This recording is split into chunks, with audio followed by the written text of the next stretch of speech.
At this time of year, many Melburnians look forward to things like the Maya Christmas windows, carols by candlelight, and spending time with loved ones. Another summer tradition for young Melbourne families is the Wind in the Willows at the Royal Botanic Gardens, now in its 38th year. My next guest plays Mr. Toad in the Australian Shakespeare Company's The Wind in the Willows, which opens on the 21st of December. Welcome to Showtime, Scott Jackson. Thank you. Good to be here. So great to have you. I know you're in the car. I know you're in the car park just near the Royal Botanic Gardens because, of course, you're in rehearsals for what's going to be the 38th season of The Wind in the Willows. Yes, it's very exciting. And thankfully, the weather's held up so far, but next week there's going to be a couple of hot ones, so we'll see how we go there. And that's the thing. Let's just launch straight into Melbourne's unpredictable climate because it's always such a thing. And I mean, I remember taking my kids to The Wind in the Willows when they were little. They're now 9 and 13. But it's, we've had some really, really hot days. And I imagine you've seen everything. You've seen, overcast days, you've seen really hot days. And of course, the summer rain that Melburnians know and love. The joys of outdoor theatre, you get everything, and sometimes all in one show. This is my second time playing the role of Mr. Toad, which has been great fun. And playing it last year, we did have some very hot days, but the audience persevered, and so did we. And all of us animals are just like dripping with sweat. But thankfully, the illusion of the face makeup and stuff doesn't actually run because of the type of paint that we use. But so we're not scary at the end, which is good. That's good to know. We'll come back to Wind in the Willows in a bit, but I'd love to talk to you a little bit about you. I mean, you've been around, you've performed in stuff. How did you get started as an Aussie performer? Yeah, great, thank you. I got the bug in year 10, I think. So year 9, I did drama and had an incursion of Melbourne Playback Theatre Company come in and teach us how to improvise and how to listen deeply. And now I actually work for them, which is amazing. So it's like full circle of that was my first experience of being like, oh, this is awesome. And then I auditioned for them 7 years ago, and now I'm working for them, which is great. And then because of teachers seeing me in that and sort of flourish a bit, a wonderful teacher of mine, Andy Hamilton, who now is still a teacher, she got me in to do the school production, even though I was like, oh, I don't really want to do it. But she pushed me to do it. We did Back to the 80s, a lot of fun. And I remember seeing my parents standing up in the crowd clapping, and my homeroom teacher and friends like genuinely clapping, being like, that was, you did a really good job. And I remember thinking, leaving one show being like, I could do this for the rest of my life. And then I did. Yeah, you did. Well, I'm not dead yet, but improv. Well, so far, so good. Improv would be such a great setup for children's entertainment like The Wind in the Willows. Yes, any sort of pantomime or any child show, there's a lot of improvisation because the kids talk back to you all the time. And it's joyous. Sometimes fun. When they're meant to.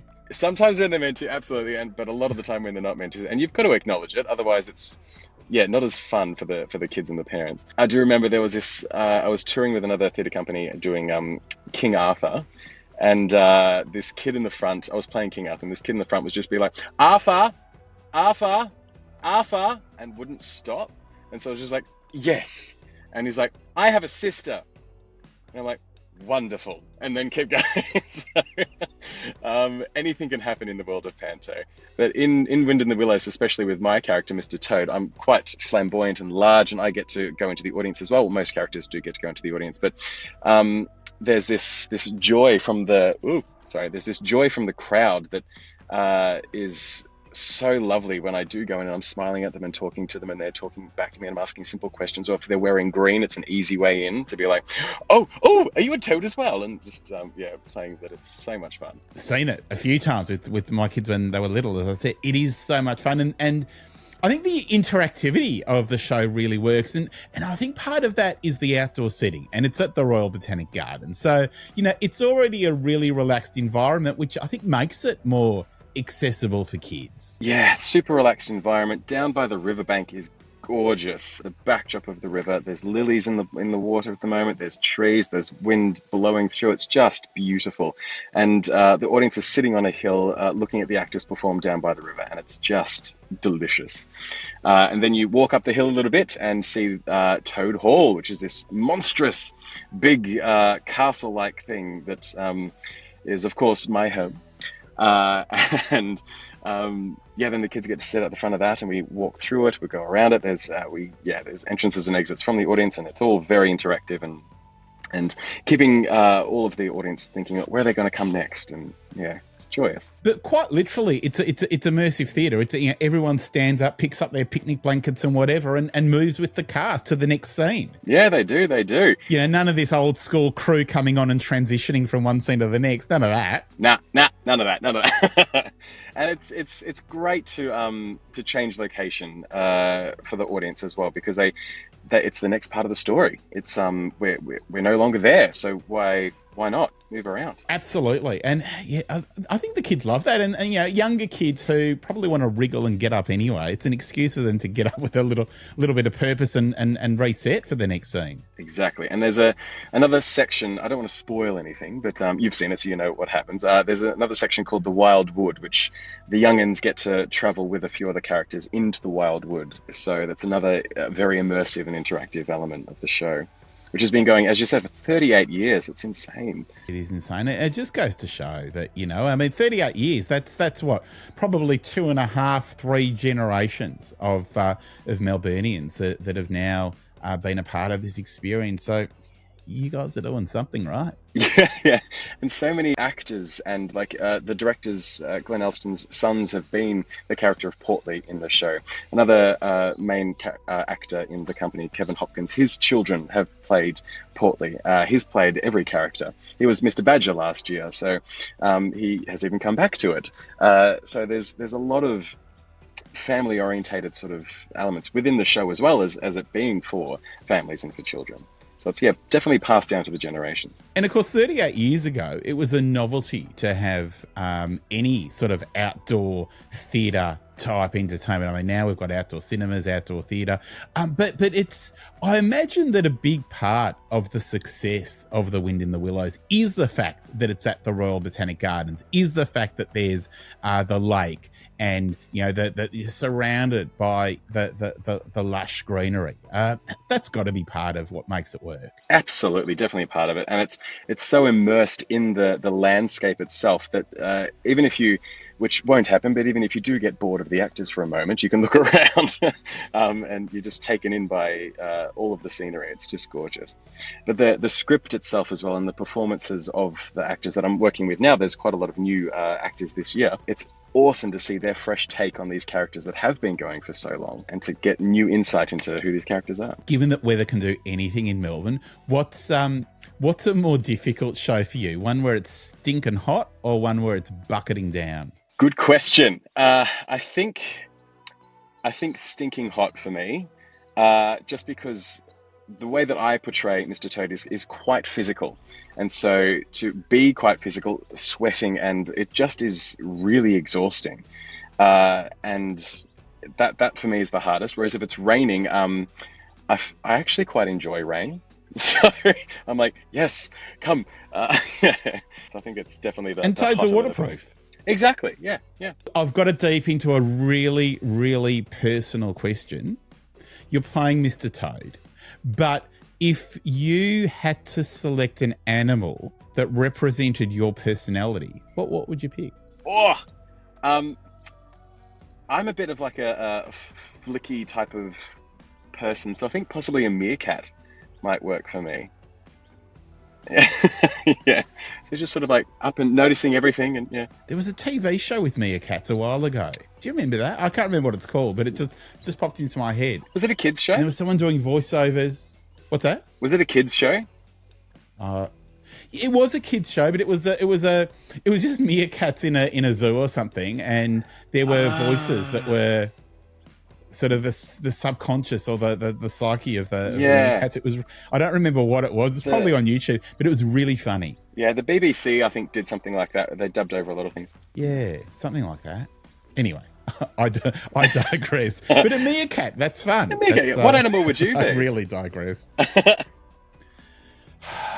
Wow. What animal would Hey, I'm asking the questions here. What animal would I be? You know what? I've never thought about it.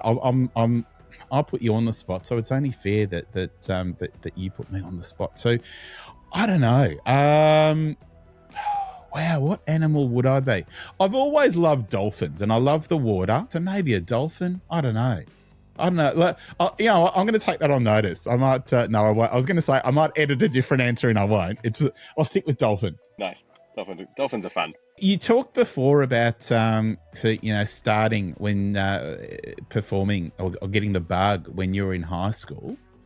What career advice would you give your year 9 self if you could time travel? Ooh.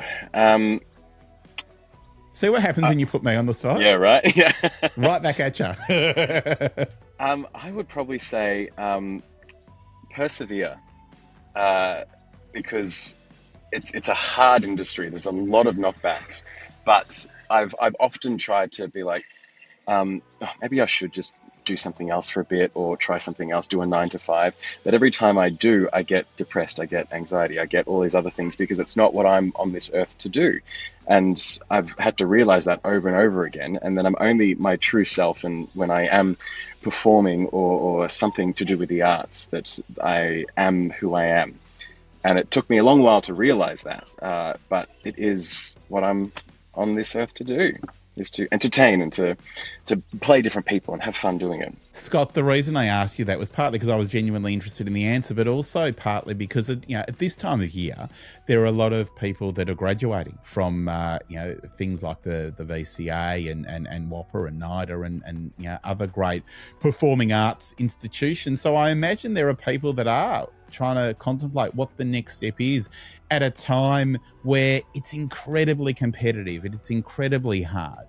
What sort of advice would you give to someone that's just graduated or just getting that bug? I would say go out, audition for everything, make your own work, put it on. If you want to do a Shakespeare, put on a Shakespeare. If you want to, it's hard work producing and directing, but try new things, try writing something, just really get yourself out there and immerse yourself in it, make friends, network. I've still talked to my friends who I met and became family with at uni. So use the people that you know, put on shows with people that you know, and just get yourself out there. I'm chatting with Scott Jackson, who's playing Mr. Toad in the 38th year of The Wind in the Willows at Melbourne's Royal Botanic Gardens from the 21st of December until the 25th of January. For more information and tickets, visit shakespeareaustralia.com.au. Scott, thank you so much for the chat. It was great fun catching up with you, and all the very best for the run, for the 38th run of The Wind in the Willows. Thank you very much, Andrew G.